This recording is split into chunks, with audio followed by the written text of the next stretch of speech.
여유로운 노후, 구독자, 여러분, 안녕하세요. 가정폭력, 혹시 영화나 뉴스 속에서나 존재하는 나와는 상관없는 먼 나라 이야기라고 생각하시나요? 저 역시 불과 몇 시간 전까지만 해도 그렇게 믿었습니다. 하지만 그 믿음은 지옥 같은 현실이 되어 제 삶을 송두리째 무너뜨렸습니다. 지난 7년간의 결혼 생활 동안 저는 남편이 휘두른 폭력에 온몸이 시퍼런 멍으로 물들고 마음에는 영원히 아물지 않을 깊은 상처를 새겨왔습니다. 그리고 마침내 운명의 그날 밤, 남편은 저를 죽기 직전까지 폭행한 뒤 차가운 계집에 던져 넣었습니다. 저는 그곳에서 제 인생이 끝났다고 생각했습니다. 하지만 제가 몰랐던 사실이 하나 있었습니다. 어둡고 좁은 옷장 한 구석에서 6살 난 제 아들이 작은 손으로 떨리는 전화를 걸고 있었다는 것을 말입니다. 그 전화는 정의를 불러왔고 우리 모자의 운명을 완전히 바꾸어 놓았습니다. 축축한 흙냄새, 개 배설물의 역한 냄새, 그리고 차갑고 녹슨 쇠창살 냄새가 코를 찔렀습니다. 저는 차디찬 시멘트 바닥에 몸을 웅크린 채 문틈으로 쌩쌩 불어오는 밤바람을 피하려 구석으로 파고들었습니다. 온몸이 쑤시고 아팠고 머리는 깨질 듯 어지러웠습니다. 한쪽 눈은 퉁퉁 부어오른 탓에 도저히 뜰 수가 없었고 입가에서는 비릿한 피맛이 느껴졌습니다. 여기가 어디지? 아, 맞다. 걔집 아니었지. 남편이 금지옥엽처럼 아끼는 진돗개, 럭키의 집. 남편은 언젠가 제 목숨보다 럭키가 더 중요하다고 말한 적이 있습니다. 그리고 오늘 그는 그 말을 증명했습니다. 저를 짐승처럼 때린 뒤 아끼는 개 대신 저를 이곳에 던져 넣은 것입니다. 모든 일의 시작은 너무나 어처구니 없는 이유 때문이었습니다. 오늘 저녁 남편 박성중의 회사에 회식이 있었습니다. 그는 제게 함께 가야 한다고 말했지만 저는 거절했습니다. 가기 싫어서가 아니었습니다. 갈 수가 없었습니다. 아들 민준이가 바이러스성 고열로 며칠째 끙끙 앓으며 제 곁에서 한시도 떨어지지 않으려 했기 때문입니다. 며칠 밤을 꼬박 새우며 아이를 돌보느라 몸과 마음이 모두 지쳐 있었습니다. 저는 그저 아이를 품에 안고 집에 있고 싶었을 뿐입니다. 나 안 갈래. 민준이 열나는 거 당신도 알잖아. 도우미 아주머니랑 단둘이 두기 불안해. 하지만 제 앞에 서 있는 남자는 제가 사랑했던 그 사람이 아니었습니다. 그가 운영하던 회사의 사정이 어려워진 후부터 그는 까칠하고 신경질적이며 병적으로 의심이 많은 다른 사람으로 변해버렸습니다. 그는 제가 회식에 가기 싫어하는 이유가 무언가를 숨기고 있기 때문이라고 단정했습니다. 어떤 놈이랑 바람이라도 피우려고. 그가 술 냄새를 풀풀 풍기며 으르렁거렸습니다. 무슨 소리야. 저는 할 말을 잃었습니다. 집에서 애 본다니까. 애를 보는 거야. 딴 놈을 보는 거야. 그가 다가와 제 머리채를 잡아 뒤로 꺾었습니다. 내가 모를 줄 알아? 요즘 부쩍 꾸미고 다니더라. 누구한테 잘 보이려고? 저는 숨을 쉴 수 없을 만큼 고통스러웠지만 간신히 대답했습니다. 아니야, 당신 취했어. 성중씨, 제발 놔줘. 하지만 제 말은 불에 기름을 붓는 격이었습니다. 정신이 번쩍 들 정도의 강한 따귀가 제 뺨에 날아왔고 저는 비틀거리며 쓰러졌습니다. 구석에서 놀고 있던 민준이가 그 광경을 보고 겁에 질려 울음을 터뜨렸습니다.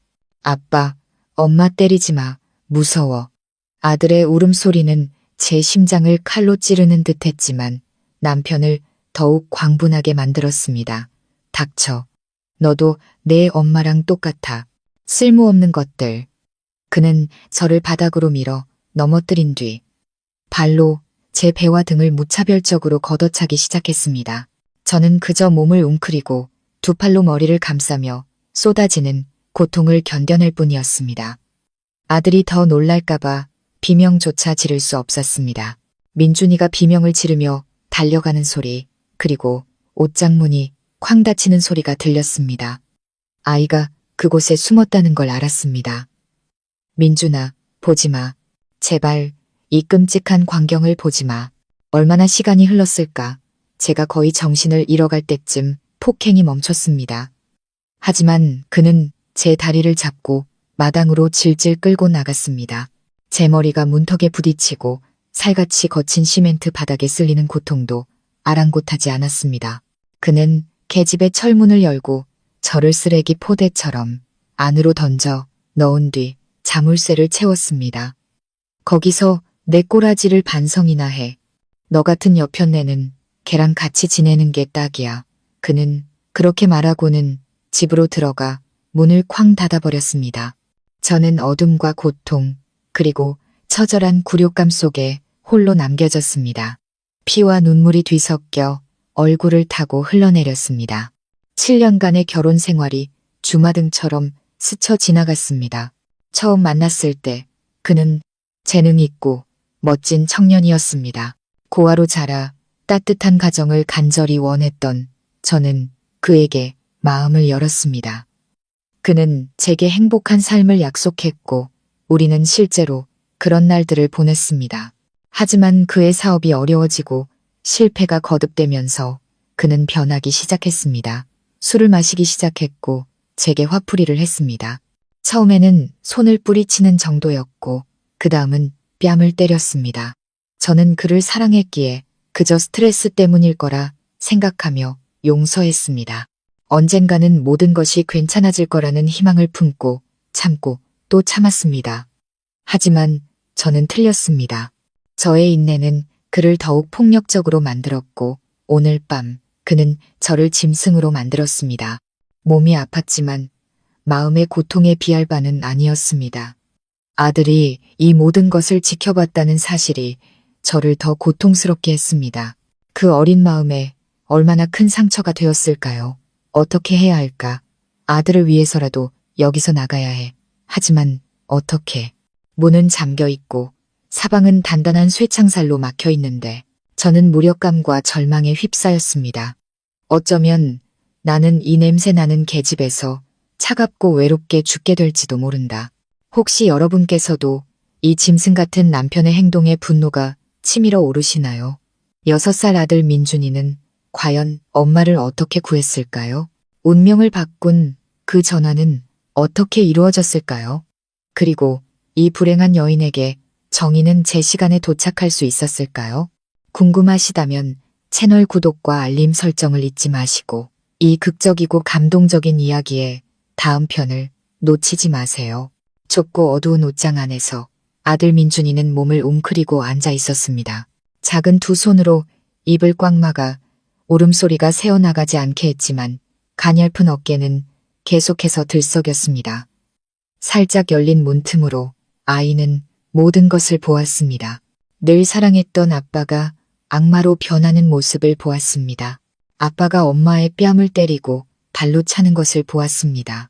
그리고 가장 끔찍했던 것은 아빠가 바닥에 쓰러져 움직이지 않는 엄마를 마당으로 질질 끌고 나가는 모습이었습니다. 아빠가 엄마를 어디로 데려갔는지는 알 수 없었습니다. 다만 삐걱거리는 철문 소리, 달칵하는 자물쇠 소리, 그리고 럭키가 몇 번 짖는 소리만 들렸을 뿐입니다. 그 후 집 전체에 무서운 침묵이 흘렀습니다. 민준이는 어둠 속에서 하염없이 눈물만 흘렸습니다. 아빠가 무서웠고 엄마가 걱정되었습니다. 엄마는 괜찮을까? 엄마는 지금 어디에 있을까? 아이는 한참 동안 옷장 안에 숨어 있었습니다. 그러다 안방에서 아빠의 규칙적인 코 고는 소리가 들려왔습니다. 아빠가 잠들었습니다. 악마가 잠들었습니다. 그제야 민준이는 조심스럽게 옷장 문을 열고 밖으로 나왔습니다. 거실은 난장판이었습니다. 깨진 화병 조각들이 바닥에 흩어져 있었습니다.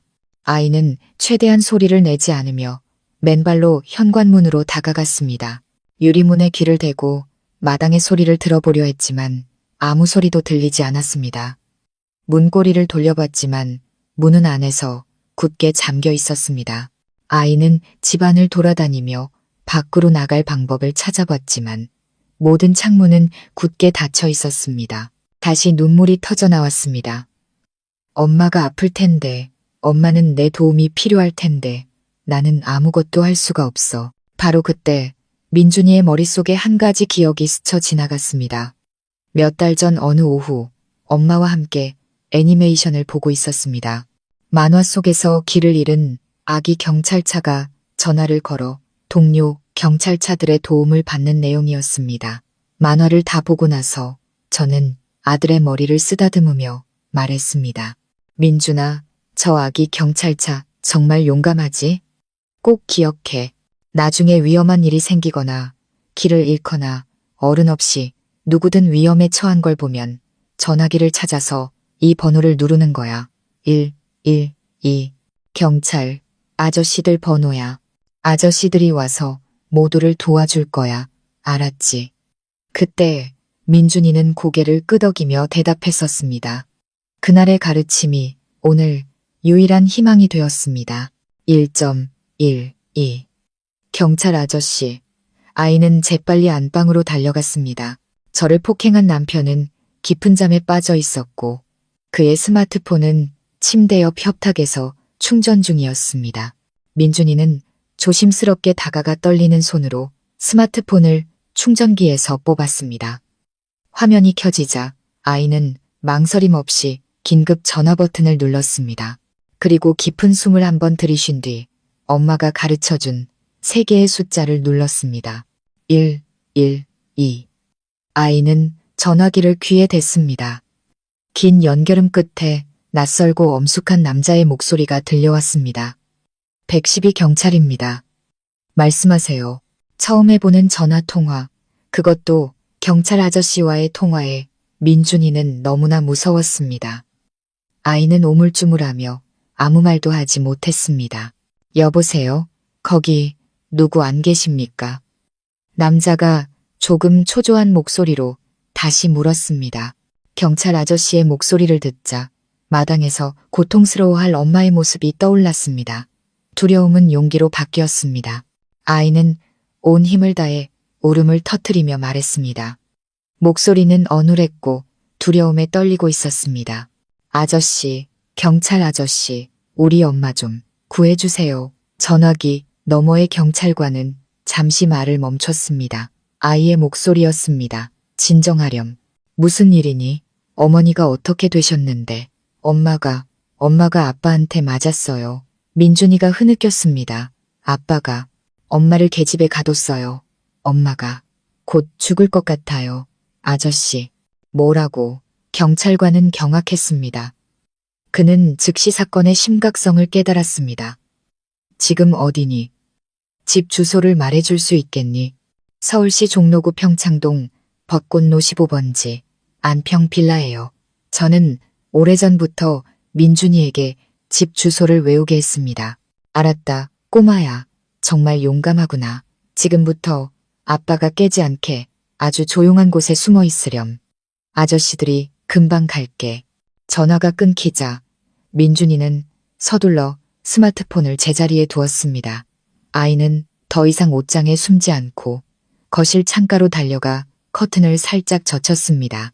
그리고 동그란 눈으로 대문 밖을 바라보며 엄마를 구해줄 영웅들을 기다렸습니다.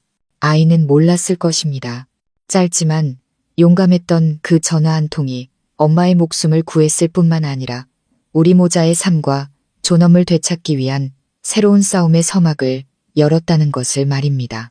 민준이의 운명적인 전화가 걸려온 지 약 30분 후 순찰차 한 대가 안평 빌라단지 정문 밖에 조용히 멈춰섰습니다. 주변의 시선을 끌지 않기 위해 경광등은 끈 상태였습니다. 차에서 2명의 경찰관이 내렸습니다. 한 명은 건장한 체격의 젊은 남자였고 다른 한 명은 앳된 얼굴이지만 눈빛만은 매우 단호한 젊은 여경이었습니다. 그녀는 민준이의 전화를 직접 받고 즉시 동료와 함께 출동한 이수진 경위였습니다.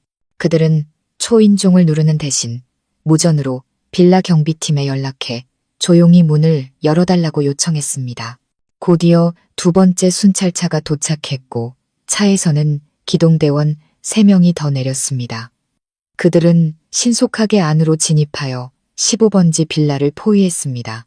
그 시각 집안에서는 박성중이 여전히 깊은 잠에 빠져 있었습니다. 그는 제멋대로인 아내를 제대로 훈육했다는, 남자의 권위를 보여줬다는 만족감에 취해 꿈을 꾸고 있었습니다. 그는 자신의 잔혹한 행동이 6살 아들에 의해 고발되었고 정의가 바로 문 앞에 서 있다는 사실을 까맣게 모르고 있었습니다.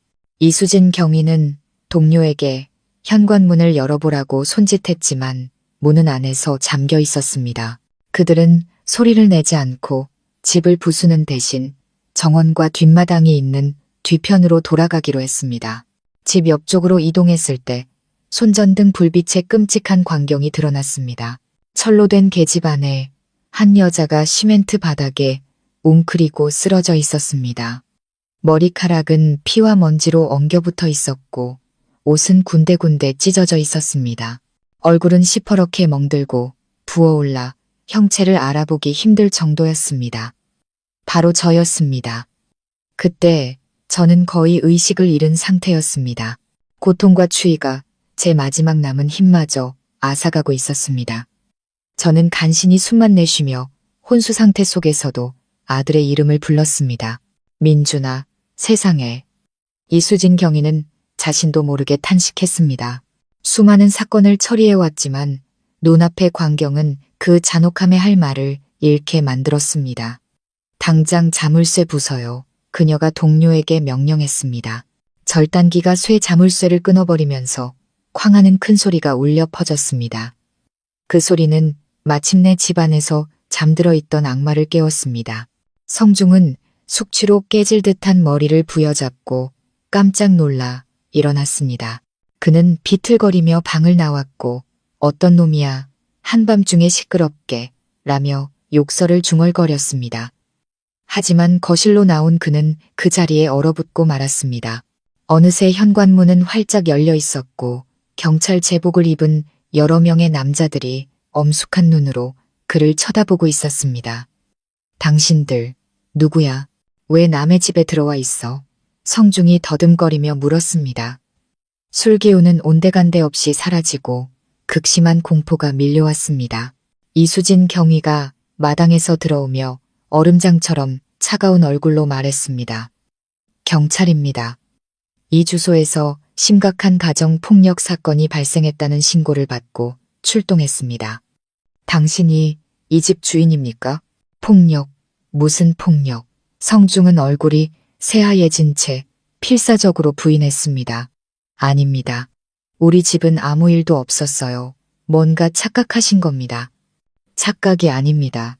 수진의 목소리가 날카로워졌습니다.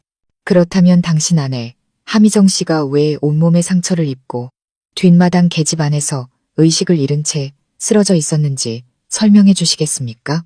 그녀의 말은 성중의 머리 위로 떨어진 날벼락과도 같았습니다. 그는 믿을 수 없다는 듯 멍하니 서 있었습니다. 어떻게 알았지? 어떻게 여기에 들어온 거지? 분명히 모든 문을 다 잠갔는데. 바로 그때 2층에서 작은 그림자가 조심스럽게 내려왔습니다. 민준이었습니다. 경찰 아저씨들을 보자 용기가 솟았는지 아이는 재빨리 달려와 이수진 경위의 등 뒤에 숨었습니다. 아이는 성중을 손가락으로 가리키며 떨리지만 분노에 찬 목소리로 외쳤습니다. 아빠예요. 아빠가 엄마를 때렸어요. 아빠가 엄마를 계집에 가뒀어요. 친아들의 고발에 성중은 완전히 무너져 내렸습니다. 그는 민준이와 자신에게 다가오는 경찰들을 번갈아 보며 경악에 찬 표정을 지었습니다. 모든 것이 끝났다는 것을 직감했습니다. 박성중 씨, 경찰서까지 동행해 주셔야겠습니다. 한 경찰관이 수갑을 꺼내 들며 말했습니다. 그동안 이수진 경위와 2명의 동료는 신속하게 저를 냄새나는 계집에서 꺼냈습니다. 그들은 저를 조심스럽게 들것에 눕히고 따뜻한 담요를 덮어주었습니다. 즉시 구급차 불러요. 피해자 다발성 외상, 과다출혈, 즉시 병원으로 이송해야 합니다. 구급차에 실려가면서 저는 잠시 정신을 차렸습니다. 퉁퉁 부은 눈꺼풀 사이로 다른 여경의 품에 안겨있는 아들 민준이가 보였습니다. 아이는 울지 않았습니다. 그저 저를 바라볼 뿐이었습니다. 그 눈빛은 걱정스러우면서도 동시에 엄마, 내가 엄마를 구했어라고 말하는 듯 했습니다. 저는 아이를 향해 힘겹게 손을 뻗었지만 이내 다시 정신을 잃고 말았습니다.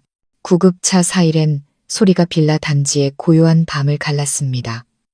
정의의 빛은 비록 늦었지만 마침내 도착했습니다. 그것은 6살짜리 작은 영웅이 악에 맞서 엄마를 지키기 위해 건 용감한 전화 한 통에서 시작되었습니다. 구조는 성공했지만 저는 알고 있었습니다. 우리 모자의 진짜 싸움은 이제부터 시작이라는 것을. 그 싸움은 폭력을 휘두른 남편뿐만 아니라 그 죄를 묵인하고 감싸온 그의 가족 전체와의 싸움이 될 것이었습니다. 규칙적으로 울리는 심박 측정기 소리, 코를 찌르는 소독약 냄새, 그리고 눈부시게 하얀 응급실 조명이 제가 정신을 차렸을 때 처음 느낀 것들이었습니다. 온몸이 수천 개의 바늘로 찌르는 듯 아팠고 특히 머리와 옆구리가 심했습니다. 눈을 뜨려고 했지만 왼쪽 눈꺼풀이 무겁게 부어올라 작은 틈밖에 만들 수 없었습니다. 그 틈 사이로 하얀 천장과 링거병이 보였습니다. 나 아직 살아있구나. 그 생각이 희미한 위안을 주었습니다. 정신이 드세요? 귓가에 부드러운 여자의 목소리가 들려왔습니다. 이수진 경이었습니다.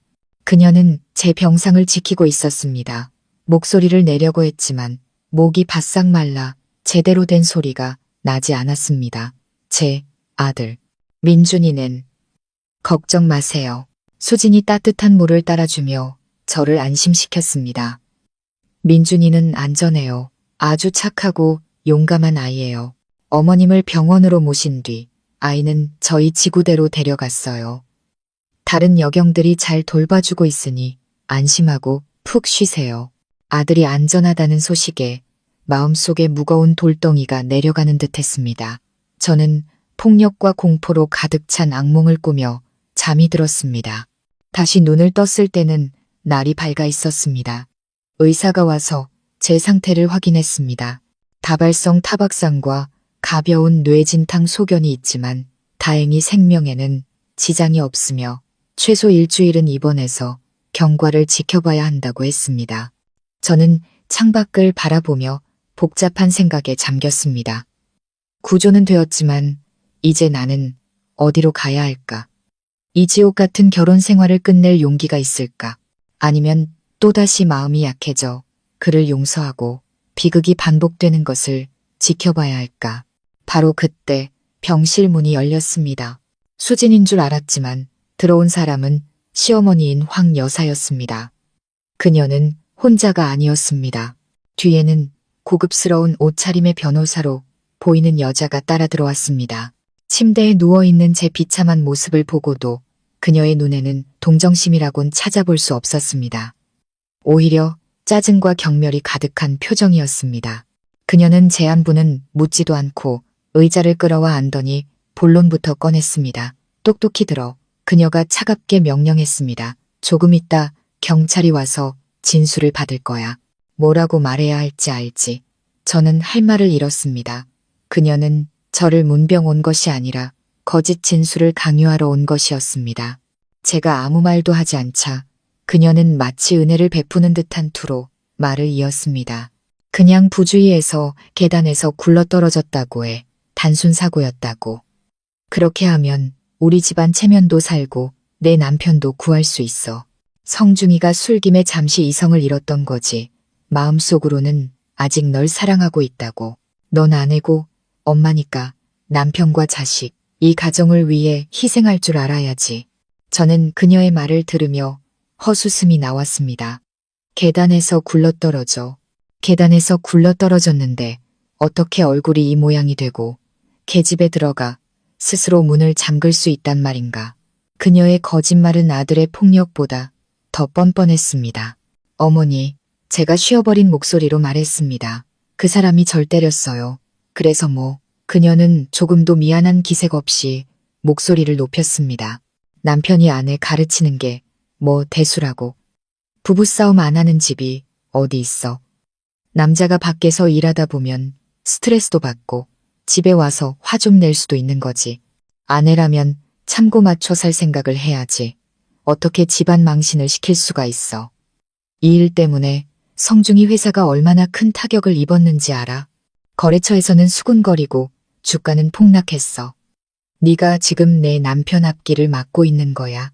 모든 잘못은 결국 제 탓이었습니다. 제가 참지 못해서, 제가 남편의 앞길을 막아서. 아들의 잔인한 폭행은 그저 화 좀 낸 것들 뿐이었습니다. 함께 온 여자가 입을 열었습니다. 함희정 씨, 안녕하세요. 저는 이 집안의 법률 자문을 맡고 있는 정 변호사입니다. 황 여사님의 제안을 신중하게 생각해 보시길 권합니다. 협조해 주신다면 일이 조용히 마무리된 후에 가족들이 박대하지 않을 겁니다. 그동안 받으신 정신적, 육체적 피해에 대해 상당한 액수의 위자료도 지급할 거고요. 하지만 계속해서 일을 크게 만드신다면 결국 손해를 보는 건 미정 씨와 아드님이 될 겁니다. 그것은 더 이상 권유가 아닌 노골적인 협박이었습니다. 그들은 당근과 채찍을 동시에 사용하며 저를 압박하고 있었습니다. 직업도 기댈 곳도 없는 약한 여자인 제가 결국 굴복할 것이라고 믿고 있었습니다. 저는 눈을 감았습니다. 역겨움이 목구멍까지 차올랐습니다. 이게 내가 내 청춘과 모든 것을 바쳐 이룩하려 했던 가족이란 말인가. 범죄가 일상이 되고 진실이 왜곡되며 인간의 정의, 돈과 체면으로 계산되는 곳. 두 분, 돌아가세요. 제가 속삭였습니다. 목소리는 약했지만 전에는 없던 단호함이 묻어 있었습니다. 저, 쉬어야겠어요. 황 여사는 제 말을 믿을 수 없다는 듯 소리쳤습니다. 뭐라고? 네가 감히 날 쫓아내. 저는 사실대로 말할 겁니다. 저는 눈을 감은 채 말했습니다. 그 사람이 제게 한 모든 짓을 다 말할 거예요.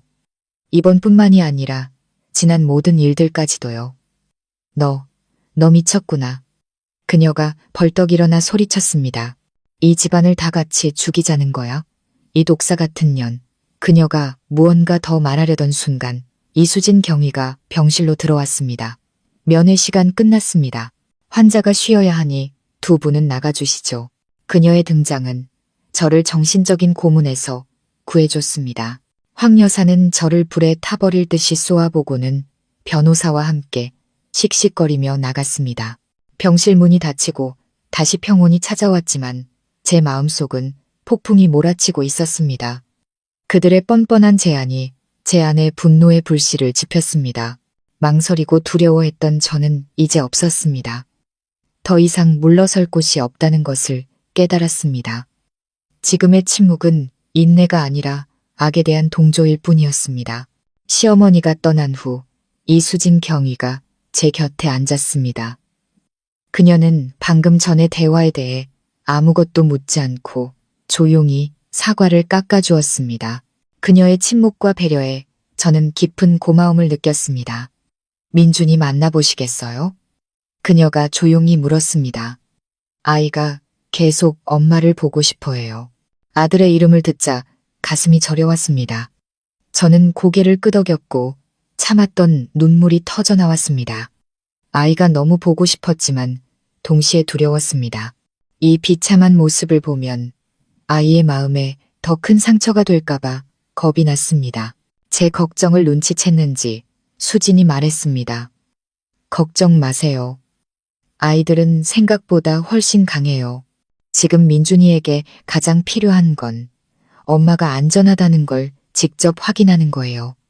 몇 분 후 병실 문이 살짝 열리고 민준이가 조심스럽게 들어왔습니다. 그 뒤에는 다른 여경이 서 있었습니다. 아이는 눈에 띄게 수척해져 있었고 동그란 눈은 울어서 퉁퉁 부어 있었습니다. 머리와 얼굴에 하얀 붕대를 감고 침대에 누워있는 저를 보자 아이는 그 자리에 멈춰서서 작은 입술을 꾹 다물었습니다. 민준아, 이리 와, 엄마한테. 제가 떨리는 목소리로 아이를 향해 손을 뻗었습니다.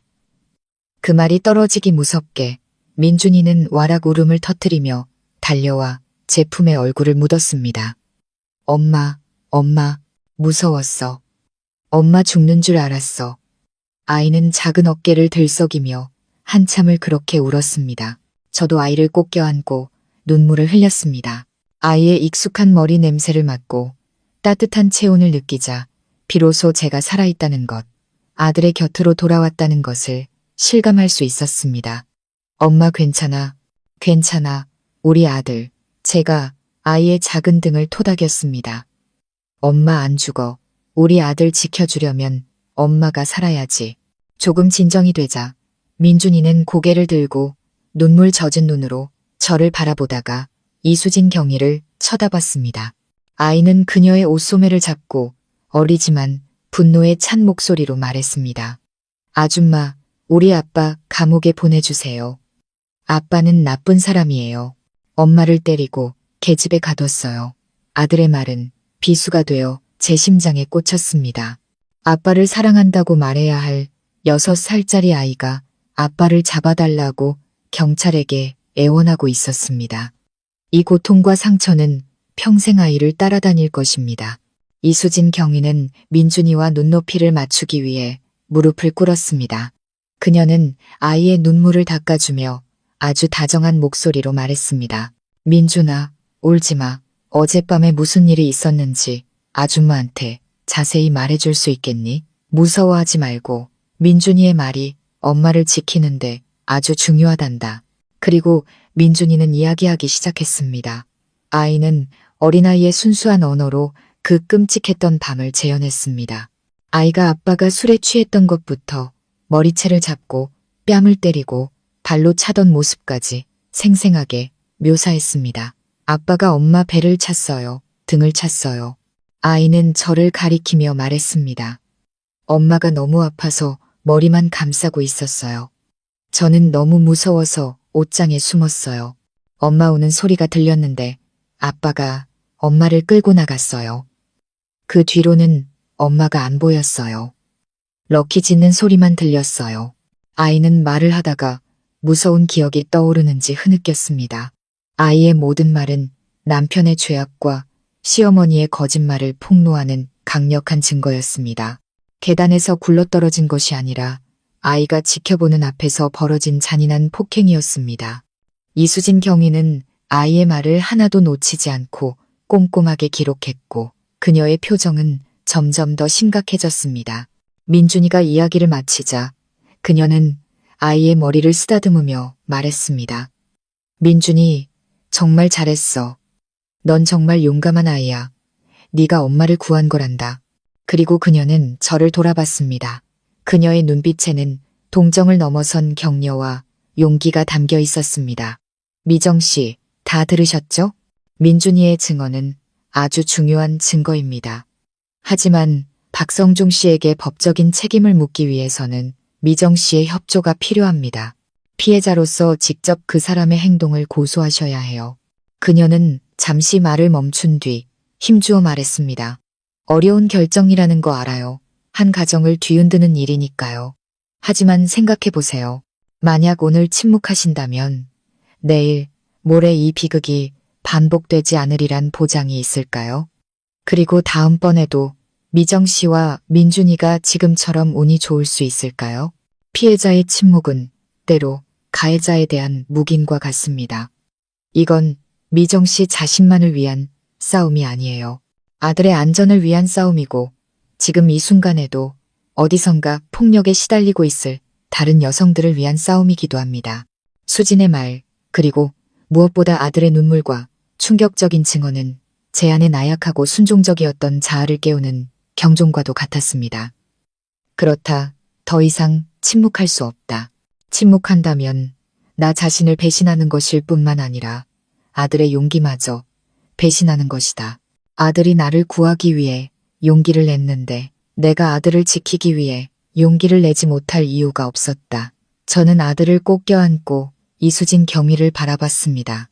지난 7년간 단 한 번도 가져보지 못했던 단호한 눈빛이었습니다. 동의해요. 제 목소리는 여전히 약했지만 그 어느 때보다 단호했습니다. 고소하겠습니다. 모든 진실을 밝힐 거예요. 그 사람이 저지른 짓에 대해 반드시 대가를 치르게 할 겁니다. 그 말을 뱉는 순간 오랫동안 제 어깨를 짓누르던 무거운 짐을 내려놓은 기분이었습니다. 앞으로의 길이 험난할 것이고 법적 싸움도 쉽지 않을 것이라는 걸 알았습니다. 하지만 더 이상 두렵지 않았습니다. 이제 저는 혼자가 아니었기 때문입니다. 아들이 곁에 있고 이수진 경위처럼 좋은 사람들이 곁에 있었습니다. 그리고 가장 중요한 것은 더 이상 순응하지 않는 나 자신, 아이를 지키기 위해서라면 무엇이든 할 수 있는 엄마 함희정을 되찾았다는 것입니다. 진짜 싸움은 이제부터 시작이었습니다. 정말 용감한 결정을 하셨습니다. 미정 씨. 저희와 법은 항상 미정 씨와 민준이 편에 설 겁니다. 그날 이후 저는 수진의 도움을 받아 박성중에 대한 가정폭력 고소장을 정식으로 작성했습니다. 하얀 종이 위에 써내려간 한 글자, 한 글자는 단순한 고발이 아니라 지난 수년간 억눌러왔던 눈물과 고통의 기록이었습니다. 저는 하나도 빠짐없이 모든 것을 털어놓았습니다. 그의 사업이 어려워지기 시작했을 무렵에 사소한 손찌검과 욕설부터 술에 취할 때마다 이어졌던 무자비한 구타, 그리고 정점을 찍었던 그날 밤의 끔찍한 사건까지 고소장은 몇 장에 걸쳐 이어졌습니다. 그것은 단순한 법률 문서가 아니라 한 결혼의 부패와 한 인간의 타락을 기록한 판결문과도 같았습니다. 고소장과 함께 저는 이혼 소송장과 민준이에 대한 단독 양육권 청구서도 제출했습니다. 힘든 싸움이 될 것이라는 걸 알았습니다. 시댁은 돈과 권력이 있었고 그들이 쉽게 저를 내보내거나 귀한 손자를 포기할 리 없었습니다. 하지만 저는 더 이상 두렵지 않았습니다. 아들이 폭력과 거짓으로 가득한 환경에서 계속 자라게 할 수는 없었습니다. 아이는 평화로운 삶과 끔찍한 기억이 없는 어린 시절을 누릴 자격이 있었습니다. 제가 모든 서류 절차를 마쳤을 때 이수진 경위가 저를 찾아왔습니다. 그녀는 혼자가 아니었습니다. 40대 정도로 보이는 안경을 쓴 지적인 인상의 남자와 함께였습니다. 미정 씨, 소개할게요. 이쪽은 김민규 변호사님이세요. 제가 아는 분 중에 이혼 및 가족법 분야에서 가장 실력 있는 분 중 한 분입니다. 미정 씨 이야기를 들으시고 꼭 돕고 싶다고 하셨어요. 김 변호사님이 다가와 제 손을 잡았습니다. 그의 악수는 단단하고 따뜻했습니다. 함희정 씨 용기에 정말 감탄했습니다. 걱정 마세요. 이 싸움에서 혼자가 아닙니다. 저와 저희 팀이 두 분의 편에서 공정함을 되찾기 위해 함께 싸우겠습니다. 김 변호사님의 등장은 제 결심을 더욱 굳건하게 만들어주는 안정제와도 같았습니다. 그는 우리가 앞으로 마주하게 될 어려움에 대해 설명해 주었습니다. 시댁에서는 분명 모든 혐의를 부인하고 압력을 가하거나 심지어 매수하려 들 것이라고 했습니다. 제 명예를 훼손하고 제가 아이를 키울 자격이 없는 엄마라는 것을 증명하려 할 수도 있다고 했습니다. 하지만 걱정 마세요. 그가 자신감 있는 목소리로 말했습니다. 우리에게는 아주 강력한 무기가 있습니다. 바로 민준이입니다. 법정에서 아이의 증언은 특별한 힘을 가집니다. 게다가 우리에겐 진단서와 상처 사진도 있습니다. 우리가 포기하지만 않는다면 진실은 반드시 승리할 겁니다. 김 변호사님과의 대화는 앞으로의 험난한 길을 더 명확하게 보여주었습니다. 하루 이틀에 끝날 싸움이 아니라는 걸 알았지만 저는 준비가 되어 있었습니다. 그리고 예상대로 제 고소장이 접수되자마자 시댁의 반격이 시작되었습니다. 며칠간의 유치장 생활 끝에 박성중이 풀려나던 날 시어머니 황 여사가 다시 병원을 찾아왔습니다. 하지만 이번에는 거만하게 명령하는 모습이 아니었습니다. 완전히 다른 얼굴을 하고 있었습니다. 그녀는 커다란 과일 바구니를 들고 들어와 매우 고통스럽고 후회하는 듯한 표정을 지었습니다. 얘야, 내가 너한테 사과하러 왔다. 그녀가 흐느끼기 시작했습니다. 다 내 탓이다. 내가 아들을 잘못 가르쳤어. 성중이가 그런 끔찍한 짓을 저질렀다니 내 마음이 찢어지는 것 같구나. 며칠 동안 밥도 못 먹고 잠도 못 잤어. 내 생각만 하면 눈물이 앞을 가린다. 그녀는 죄책감에 시달리는 시어머니 역할을 완벽하게 연기했습니다. 예전에 저였다면 마음이 약해졌을지도 모르지만 지금의 저는 그저 헛웃음만 나왔습니다. 부탁이다. 고소 좀 취하해주면 안 되겠니? 그녀가 눈물을 글썽이며 제 손을 잡았습니다. 네가 이러면 우리 집안 다 죽는 거야. 성중이가 감옥이라도 가면 그의 인생은 끝장이라고. 민준이는 커서 전과자 아빠를 둔 아이로 살아가야 할 텐데 내 자식이 세상에 손가락질을 받게 할 셈이야? 이 늙은 어미가 비는 샘칠게 다시 한번 생각해다오. 성중이에게 잘못을 바로잡을 기회를 한 번만 더 주렴. 그녀는 더 이상 협박이 아닌 감정과 아들을 이용해 저를 압박하기 시작했습니다. 아주 교활한 수법이었습니다. 저는 그녀의 손에서 제 손을 조용히 뺐습니다. 어머님, 제가 차분하게 말했습니다. 기회는 이미 충분히 많이 드렸어요. 지난 7년간 그 사람이 제게 손찌검할 때마다 저는 기회를 줬습니다. 하지만 결과가 어땠나요? 그는 날이 갈수록 더 잔인해졌을 뿐이에요. 그리고 민준이는 전과자 아빠를 두는 것보다 매일 공포에 떨며 아빠가 엄마를 때리는 모습을 보는 걸 더 싫어할 거예요. 저는 누구를 해치려는 게 아닙니다. 저 자신과 제 아들을 구하려는 것뿐이에요. 제 단호한 태도에 황 여사의 표정이 돌변했습니다. 그녀의 눈물은 온데간데 없이 사라지고 날카로운 눈빛이 그 자리를 대신했습니다. 너 아주 잘났다. 법이 내 편인 것 같지? 어디 한번 해봐. 직업도 없고 돈 한 푼 없는 네가 무슨 자격으로 우리 집 손자를 뺏어가겠다는 거야. 넌 오늘 이 결정을 반드시 후회하게 될 거다. 그녀는 분노에 찬 눈빛을 남기고 씩씩거리며 떠났습니다. 첫 번째 대결이 끝났습니다. 이것이 시작에 불과하다는 걸 알았습니다. 진짜 전쟁은 이제부터였습니다. 그들은 더 이상 자신들의 의도를 숨기지 않았습니다.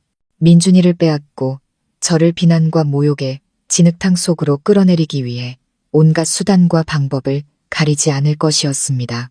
하지만 저는 더 이상 예전의 함의정이 아니었습니다. 저는 돌이킬 수 없는 결정을 내렸습니다. 풀려난 후 박성중은 마치 사라진 사람 같았습니다. 병문안은커녕 전화나 문자 한 통 없었습니다. 그의 침묵은 욕설보다 더 무서웠습니다. 폭풍전의 고요함이라는 것을 알았습니다. 그와 그의 어머니는 조용한 반격을 준비하고 있었습니다. 그리고 그 반격은 생각보다 빨리 찾아왔습니다. 일주일 후 제가 퇴원하여 여성단체에서 마련해준 안전가옥에 임시로 머물고 있을 때 이상한 일들이 벌어지기 시작했습니다. 시작은 소문이었습니다. 출처를 알 수 없는 소문들이 제가 살던 동네와 예전에 다니던 회사에 퍼지기 시작했습니다. 제가 바람을 피우다 남편에게 들켜서 맞았다는 이야기였습니다. 심지어 제가 도박비 때문에 시댁돈을 뜯어내려고 폭행 자작극을 벌였다는 말까지 나왔습니다. 그 악의적인 소문들은 보이지 않는 칼이 되어 제 살을 파고들었습니다. 애써 무시하려 했지만 제 명예가 무참히 짓밟히는 것을 보며 마음이 아프지 않을 수 없었습니다. 이것이 그들의 수법이라는 걸 알았습니다. 저를 피해자에서 가해자로 둔갑시켜 여론을 통해 저를 무너뜨리려는 속셈이었습니다. 김 변호사님이 저를 위로했습니다. 그런 말에 신경 쓰지 마세요. 그들이 그럴수록 자신들이 두려워하고 있다는 증거입니다. 우리는 증거 수집에만 집중하면 됩니다. 여론은 법정에서 진실을 바꿀 수 없습니다. 김 변호사님은 즉시 행동에 착수했습니다. 그는 가정폭력 사건에서는 물적 증거 확보가 매우 중요하다고 말했습니다. 저와 민준이의 증언도 중요하지만 반박할 수 없는 객관적인 증거가 더해진다면 승소 가능성이 훨씬 높아진다는 것이었습니다. 그리고 그가 주목한 가장 중요한 증거는 바로 우리 부부가 살던 빌라에 설치된 CCTV였습니다. 원래 신중하고 의심이 많은 성격이었던 성중은 집 안팎, 현관문, 정원, 거실, 주방 등 곳곳에 카메라를 설치해 놓았습니다. 도둑을 막기 위해서라고 했지만 때로는 저를 감시하기 위한 목적이 더 크다고 느꼈습니다. 하지만 목적이 무엇이었든 오늘 그 카메라들은 그를 향한 무기가 될 수 있었습니다. 폭행이 시작된 것일 모퉁이의 카메라와 계집이 있는 마당의 카메라는 분명 그의 모든 범죄를 기록했을 것이라고 확신했습니다. 수사기관의 영장을 받아 김 변호사님과 기술팀이 빌라로 가서 녹화장치의 데이터를 추출했습니다. 저는 동행하지 않고 초조하게 결과를 기다렸습니다.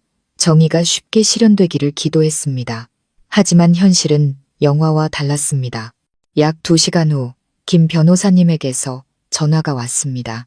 그의 목소리는 이전의 낙관적인 모습과 달리 무겁게 가라앉아 있었습니다. 미정 씨, 안 좋은 소식이 있습니다. 제 심장이 쿵 내려앉았습니다. 왜요? 영상이 없나요? 없는 게 아닙니다. 김 변호사님이 한숨을 쉬었습니다. 지워졌습니다. 사건 발생 시점 전후 24시간 동안의 모든 카메라 데이터가 흔적도 없이 삭제되었습니다. 그 이전 날짜의 데이터는 그대로 남아있고요. 귀가 멍멍해졌습니다. 지워졌다고요? 확실한가요? 복구할 방법은 없나요? 최고의 전문가들에게 의뢰해봤지만 김 변호사님이 힘없이 말했습니다. 단순 삭제가 아니라고 합니다.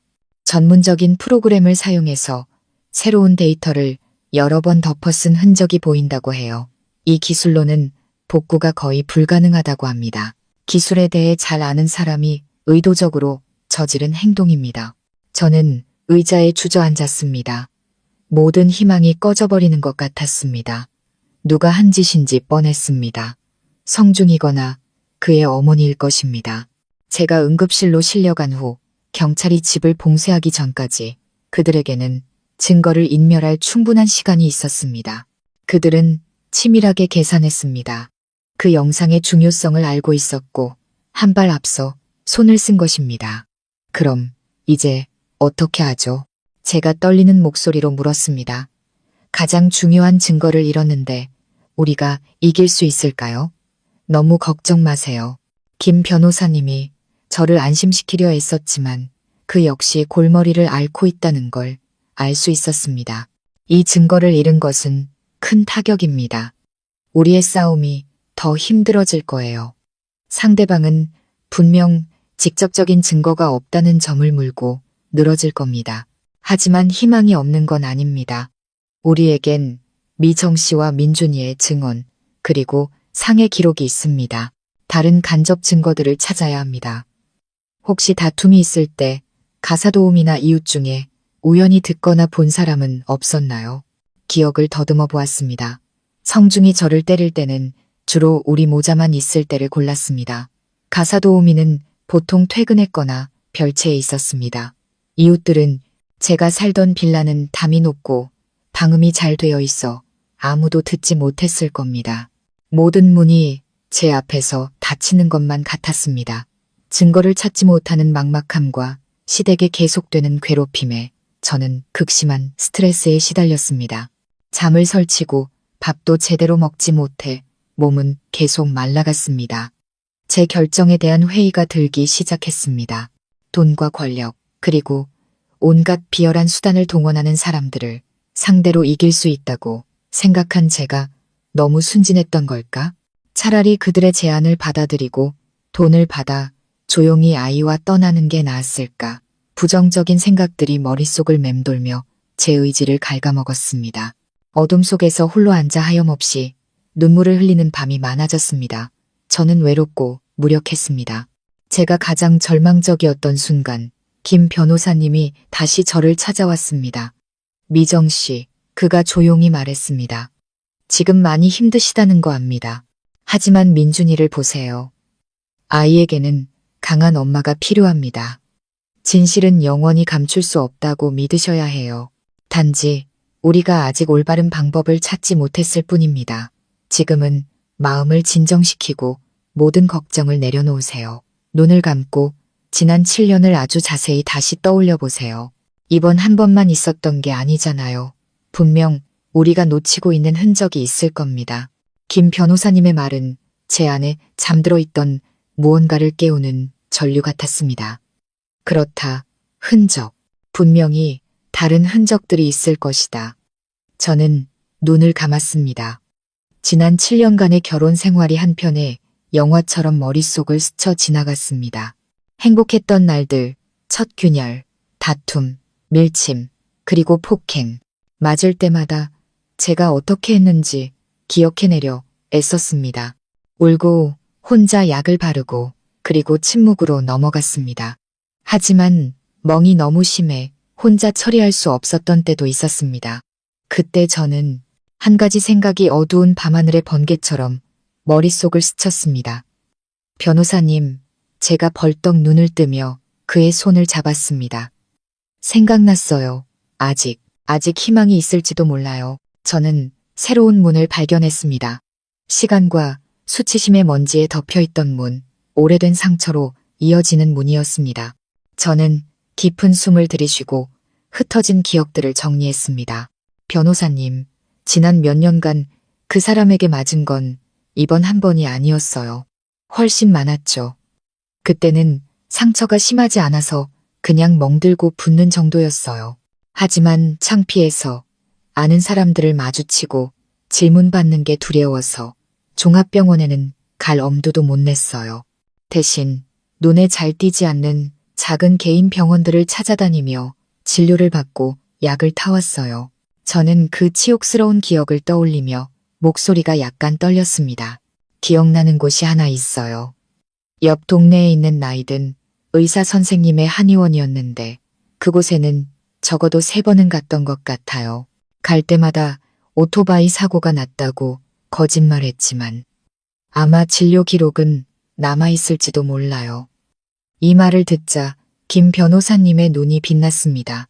그는 방 안을 흥분된 표정으로 서성이며 말했습니다. 맞아요. 왜 이 생각을 더 일찍 못했을까요? 미정 씨, 이건 이 사건의 전환점이 될 수 있습니다. 그가 자신감 있게 말했습니다.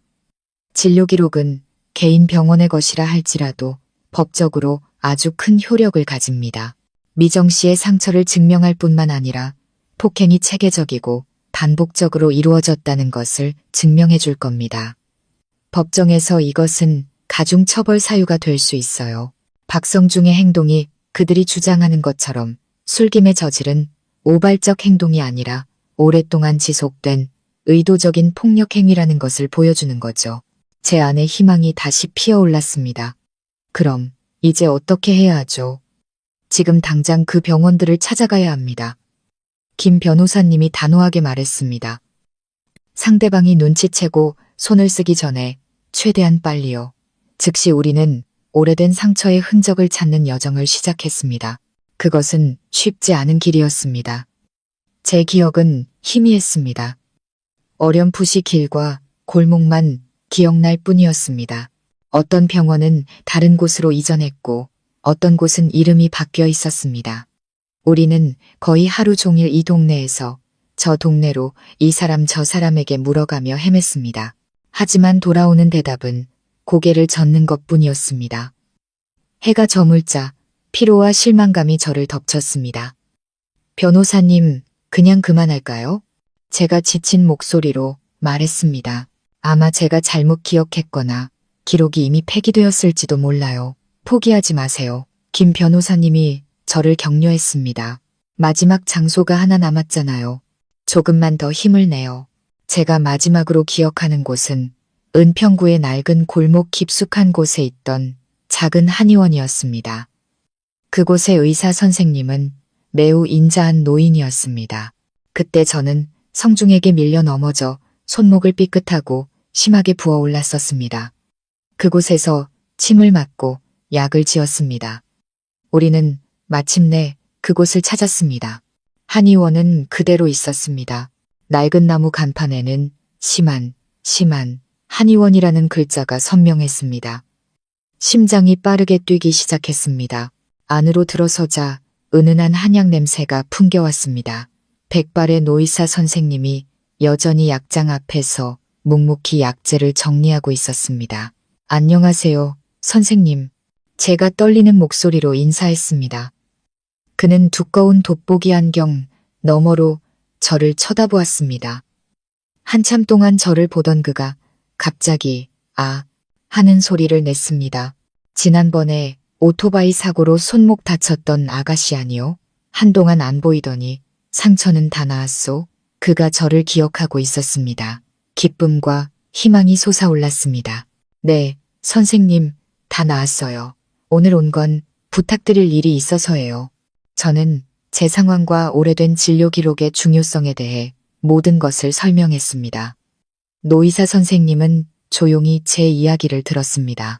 그의 인자했던 얼굴은 점차 심각해지더니 이내 분노로 바뀌었습니다.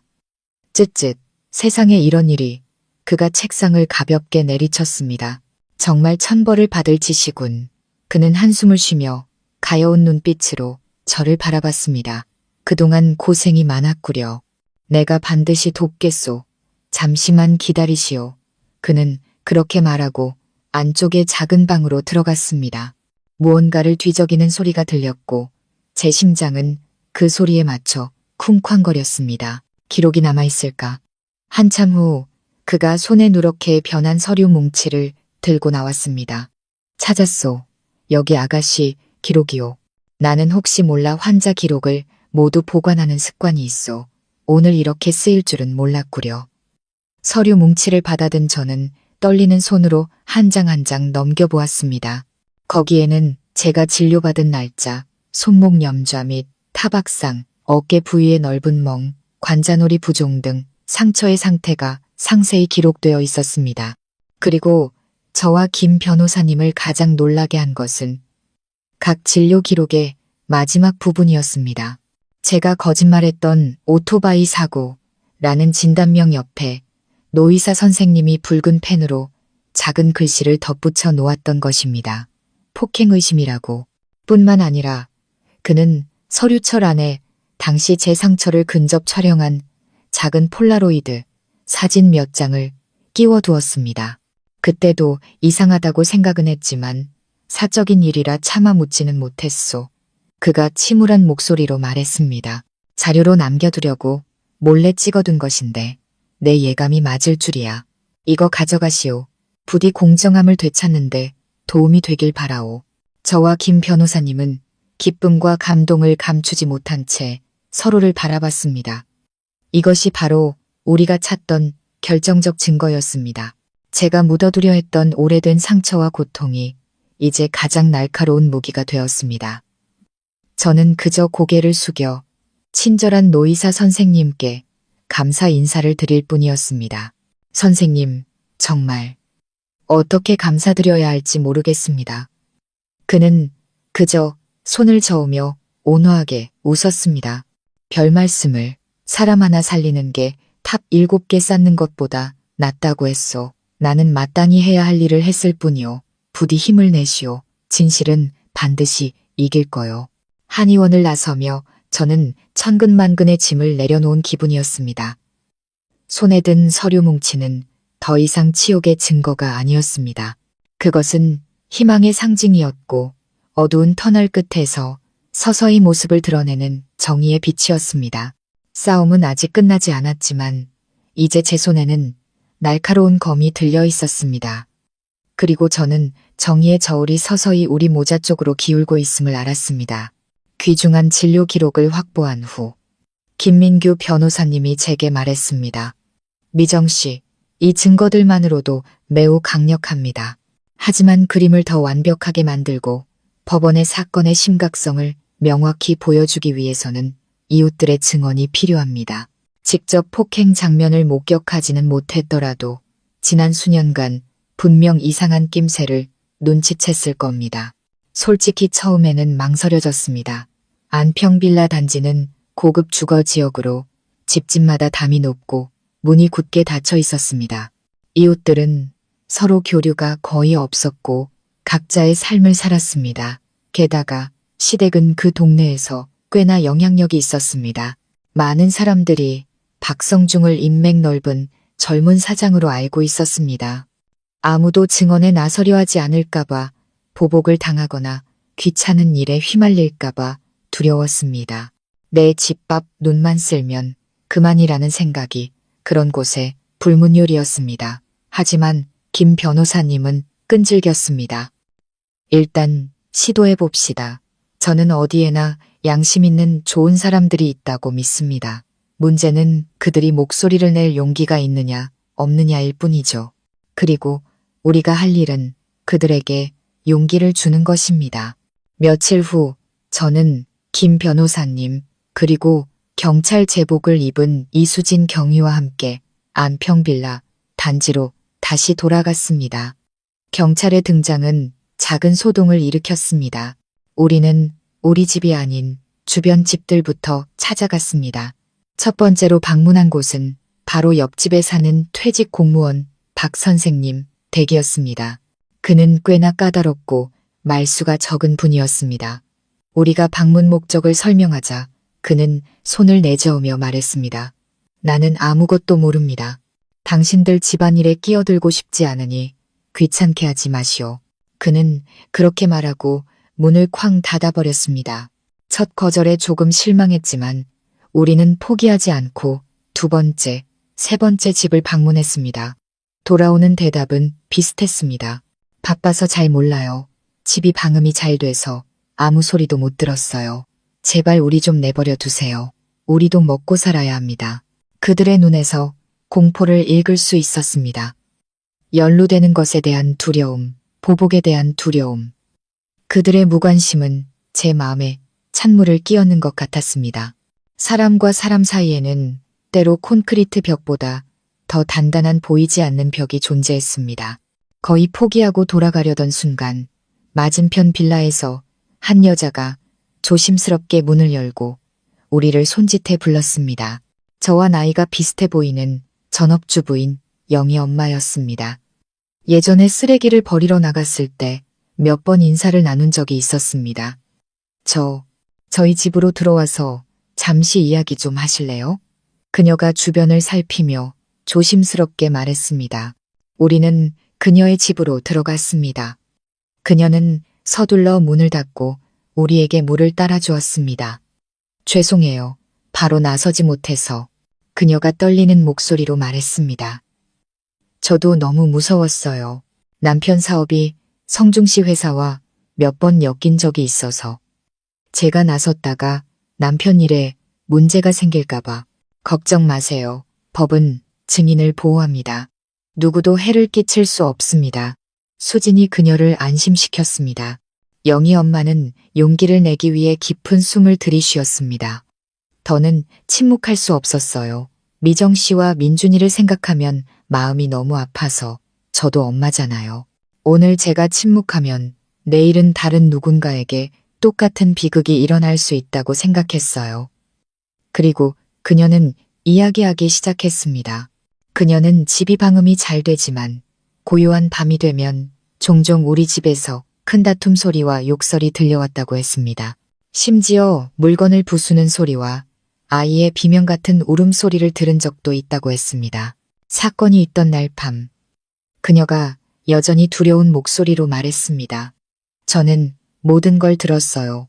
성중 씨가 고함치는 소리, 미정 씨가 애원하는 소리, 그리고 무언가 깨지는 소리. 민준이가 처절하게 우는 소리도 들었어요. 경비실에 전화하려 했는데 남편이 말렸어요. 남의 부부싸움에 끼어들어서 좋을 거 없다고. 저는 남편 말을 따랐고 그날 밤 죄책감에 한숨도 못 잤어요. 그녀는 눈물을 글썽이며 저를 바라봤습니다. 미정 씨, 미안해요. 제가 더 일찍 나섰어야 했는데. 아니에요. 괜찮아요. 제가 그녀의 손을 잡았습니다. 감동이 밀려왔습니다. 지금이라도 진실을 말해주시는 것만으로도 우리 모자에게는 정말 큰 힘이 돼요. 영희 엄마의 증언은 다른 이웃들의 마음속에 있던 용기의 불씨를 지폈습니다. 우리가 그녀의 집을 나설 때 근처 다른 집의 가사도우미 아주머니도 몰래 우리를 찾아왔습니다. 아주머니는 어느 이른 아침길을 쓸다가 얼굴에 멍이 든 제가 황급히 택시를 타고 어딘가로 가는 것을 직접 봤다고 했습니다. 그때도 참 이상하다고 생각했어요. 아주머니가 말했습니다. 참하고 예쁜 새댁이 어쩌다 저런 꼴이 됐을까. 이제야 알겠네요. 영희 엄마와 가사도우미, 아주머니의 증언은 비록 간접 증거였지만 매우 가치가 있었습니다. 그것은 침묵의 벽을 허물었고 박성중의 범죄가 그가 생각했던 것처럼 완벽하게 숨겨지지 않았다는 것을 보여주었습니다. 그날 이후 영희 엄마의 격려에 힘입어 두 가정이 더 증언에 동의했습니다. 그들은 직접 목격하지는 않았지만 우리 집에서 자주 이상한 소리가 들렸다는 사실과 우리 부부의 결혼 생활이 순탄치 않았다는 것을 확인하는 진술서에 기꺼이 서명해 주었습니다. 이웃들의 서명이 담긴 진술서를 손에 들자 말로 표현하기 힘든 감정이 솟아올랐습니다. 저는 깨달았습니다. 이 사회에 무관심과 냉대가 존재할 수는 있지만 그것이 결코 양심과 연민을 이길 수는 없다는 것을. 한 사람의 용기 있는 목소리가 다른 사람들의 목소리를 이끌어냈습니다. 정의의 빛은 법에서만 오는 것이 아니었습니다. 그것은 평범한 사람들의 연대와 용기에서부터 시작되었습니다. 이제 우리는 모든 요소를 갖췄습니다. 김 변호사님이 말했습니다. 피해자의 증언, 직접 목격자인 민준이의 증언, 범행의 반복성을 증명하는 진료 기록, 그리고 이제 사건의 배경과 심각성을 입증할 이웃들의 증언까지. 상대방은 더 이상 빠져나갈 구멍이 없습니다. 재판날이 다가오고 있었습니다. 저는 성중과 그의 어머니가 가만히 앉아서 당하고만 있지는 않을 것이라는 걸 알았습니다. 그들은 분명 상황을 반전시키기 위해 눈물과 거짓 후회로 가득 찬 마지막 연극을 준비할 것이었고 저는 그에 맞설 준비를 해야 했습니다. 정식 재판이 열리기 일주일 전 저는 법원으로부터 화해조정 기일에 출석하라는 통지서를 받았습니다. 이것은 이혼 소송에서 법원의 판결이 내려지기 전 양측이 합의를 통해 갈등을 해결할 기회를 주는 의무적인 절차였습니다. 김민규 변호사님이 제게 신신당부했습니다. 미정 씨, 이제 그들이 마지막 카드를 꺼낼 겁니다. 바로 감정 카드죠. 울고불고 애원하며 온갖 약속을 할 겁니다. 절대 마음 약해지시면 안 됩니다. 어떤 합의든 반드시 서면으로, 그리고 제가 입회한 상태에서 이루어져야 합니다. 저는 고개를 끄덕였습니다. 아주 힘든 심리전이 될 것이라는 걸 알았습니다. 그날 저는 김 변호사님과 함께 법원으로 갔습니다. 조정실에는 성중과 그의 어머니 황 여사가 먼저 와서 기다리고 있었습니다. 그들의 모습은 이전과는 완전히 달랐습니다. 성중에게서는 더 이상 거만하고 도전적인 태도를 찾아볼 수 없었습니다. 그는 단정한 흰색 셔츠를 입고 있었고 꽤 수척해 보였으며 눈은 퀭했습니다. 그는 고개를 숙인 채 두 손을 모으고 깊이 후회하는 죄인의 모습으로 앉아 있었습니다. 황 여사 역시 화려하고 날카로운 모습은 온데간데 없었습니다. 그녀는 검소한 검은색 옷을 입고 있었고 피곤하고 초췌한 얼굴을 화장 없이 드러내고 있었습니다. 제가 들어서는 것을 보자마자 그녀는 소리치기 위해서가 아니라 울기 위해 급히 일어났습니다. 얘야, 우리 며느리. 그녀가 흐느끼며 손수건으로 눈물을 훔쳤습니다. 내가 잘못했다. 며칠 동안 곰곰이 생각해보니 내가 너한테 너무 큰 죄를 지었더구나. 우리 집에 시집와서 좋은 날 하루 없이 고생만 시키고. 다 내가 성중이를 잘못 가르친 탓이다. 그녀는 비통하게 울며 자책했습니다. 만약 제가 그녀의 본 모습을 몰랐다면 저 역시 그녀의 완벽한 연기에 속아 넘어갔을지도 모릅니다. 중년의 여성 판사님이 온화한 표정으로 말했습니다. 오늘 양측을 부른 것은 차분하게 대화로 문제를 해결할 기회를 드리기 위함입니다. 어떤 문제든 해결할 방법은 있습니다. 가정이 깨지면 가장 상처받는 것은 아이입니다. 아이라는 말에 성중이 고개를 들었습니다. 그는 눈물이 그렁그렁한 붉은 눈으로 저를 바라보며 쉰 목소리로 말했습니다. 미정아, 지금 내가 무슨 말을 해도 소용없다는 거 알아. 용서해달라고 할 자격도 없어. 그냥 내가 정말 잘못했다고 말하고 싶었어.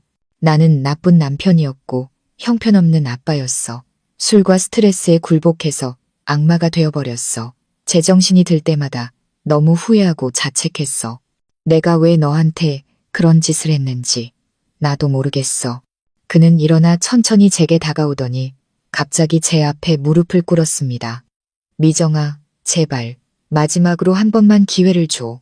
그는 울면서 말했습니다. 약속할게. 다시는 술 안 마실게. 치료도 받을게. 완전히 다른 사람이 될게. 제발 이혼만은 하지 말아줘. 우리 민준이가 아빠 없는 아이로 살게 할 수는 없잖아. 제발. 성중의 행동에 조정실에 있던 모든 사람들이 놀랐습니다. 한 회사의 대표라는 남자가 아내 앞에 무릎을 꿇고 애원하고 있었습니다. 정말 공들인 연극이었습니다. 황 여사도 달려와 아들 옆에 함께 무릎을 꿇었습니다. 그래, 며느라가 이번 한 번만 용서해 주렴. 저 애도 자기 잘못을 뉘우치고 있잖니. 이 일이 있고 나서 밥도 못 먹고 잠도 못 자서 몸무게가 10kg나 빠졌어. 저의 잘못되면 나도 못 살아. 이 늙은 어미가 비는 샘칠게. 우리 민준이를 봐서라도 이 가정을 지켜다오. 두 모자는 한 명은 무릎 꿇고 다른 한 명은 울면서 비극적이고 감동적인 장면을 연출했습니다. 그들은 부부의 정과 아이를 이용해 제 마음을 약하게 만들려는 마지막이자 가장 교활한 수를 쓰고 있었습니다. 어떤 여자라도 남편의 후회의 눈물과 시어머니의 애원 앞에서는 무너질 것이라고 믿고 있었습니다. 저는 아무 말 없이 그들의 연극을 지켜봤습니다. 한순간 제 마음도 조금은 아팠습니다. 제 발 아래 무릎 꿇고 있는 남자는 한때 제가 온 마음을 다해 사랑했던 사람이자 제 아들의 아버지였기 때문입니다. 하지만 곧 그 끔찍했던 밤의 기억이 떠올랐습니다. 제 머리채를 잡고 발로 차던 그의 모습, 차가운 계집에 웅크리고 있던 제 모습, 그리고 아들의 충격적인 증언. 안 돼. 마음 약해지면 안 돼. 그들의 후회는 진심이 아니었다. 법의 심판에 대한 두려움일 뿐이었다. 저는 김 변호사님을 쳐다봤습니다. 그는 지지의 눈빛으로 조용히 고개를 끄덕였습니다. 마침내 저는 깊은 숨을 들이쉬고 그들을 일으켜 세우지 않은 채 차분하지만 단호하게 말했습니다. 일어나요. 박성중 씨, 어머님도요. 더 이상 이런 무의미한 짓은 하지 마세요. 제 차가운 태도에 성중과 황 여사는 얼어붙었습니다. 그 후의 말들은 제가 말을 이었습니다. 7년 전 당신이 처음 내 뺨을 때렸을 때 했어야 했어요. 그 눈물은 당신 아들이 법정에 서게 되었을 때가 아니라 며느리가 맡고 있을 때 흘렸어야 했어요. 이제 와서는 너무 늦었습니다. 저는 성중의 눈을 똑바로 쳐다봤습니다. 당신은 스트레스와 술 때문에 그랬다고 했죠. 하지만 그건 변명일 뿐이에요. 진정한 남자는 압박감을 느낄 때 문제를 해결할 방법을 찾지 아내와 자식에게 화풀이하지 않아요. 당신은 잘못했을 뿐만 아니라 비겁했어요. 폭력으로 권위를 세우려 했고 이제는 눈물로 책임을 회피하려 하고 있으니까요. 그리고 황 여사를 돌아봤습니다. 어머님, 저와 민준이를 사랑한다고 하셨죠. 하지만 아들이 짐승으로 변해갈 때 어머님의 사랑은 어디에 있었나요? 손자가 공포에 떨며 아빠가 엄마를 고문하는 장면을 봐야 했을 때 그 사랑은 어디 있었나요? 어머님은 아무도 사랑하지 않으셨어요. 오직 어머님 자신과 이 집안의 체면만을 사랑하셨을 뿐이죠. 제 말 한마디 한마디는 그들의 위선과 이기심을 벗겨내는 칼날과도 같았습니다. 그들은 더 이상 울지 않고 아무런 반박도 하지 못한 채 망연자실 앉아있을 뿐이었습니다. 고소는 취하하지 않을 겁니다. 제가 마지막 판결처럼 말했습니다. 저는 이 싸움을 끝까지 갈 겁니다. 복수를 위해서가 아니에요. 제 아들에게 악은 반드시 벌을 받는다는 것을 보여주기 위해서. 그리고 제 자신이 폭력과 공포가 없는 새로운 삶을 시작하기 위해서입니다. 화해 조정은 여기서 마치겠습니다. 저는 그렇게 말하고 김 변호사님과 함께 일어섰습니다. 망연자실한 두 사람을 뒤로하고 조정실을 나왔습니다. 그들의 연극은 실패했고 이제 그들은 유일한 진실, 즉 정의의 심판과 마주해야 했습니다. 재판이 열리던 날 서울의 하늘은 잿빛이었고 차가운 겨울비가 흩날렸습니다. 저는 김민규 변호사님과 함께 법원에 도착했습니다. 어젯밤 저는 거의 잠을 이루지 못했습니다. 두려워서가 아니라 아들 걱정 때문이었습니다. 오늘 민준이가 법정에 서야 했습니다. 비록 아이의 심리적 충격을 최소화하기 위해 특별하고 친화적인 환경에서 비공개로 증언이 이루어질 것이라고 했지만 엄마로서 마음이 놓이지 않았습니다. 6살밖에 안 된 제 아들. 끔찍한 밤을 겪고 이제 그 고통스러운 기억을 다시 꺼내야 했습니다. 제 자신이 잔인하게 느껴졌지만 이것은 반드시 해야 할 일이었습니다. 아들의 목소리야말로 가장 강력한 진실의 목소리였기 때문입니다. 법정 안은 엄숙하고 긴장된 분위기였습니다. 성중과 그의 어머니는 피고인석에 앉아 있었습니다. 그들은 눈에 띄게 초췌하고 늙어 보였습니다. 더 이상 거만하지도 눈물 연기를 하지도 않았습니다. 오직 불안과 피로만이 얼굴에 역력했습니다. 제가 들어서는 것을 보자 성중은 시선을 피했고 황 여사는 분노에 찬 눈으로 저를 쏘아봤습니다. 재판이 시작되었습니다. 검사의 공소사실 낭독이 끝난 후 김 변호사님은 우리가 수집한 모든 증거들을 체계적이고 단호하게 제시했습니다. 제 상처 사진, 개인 병원의 진료 기록, 그리고 이웃들의 진술서까지. 증거가 하나씩 제시될 때마다 법정은 술렁였습니다.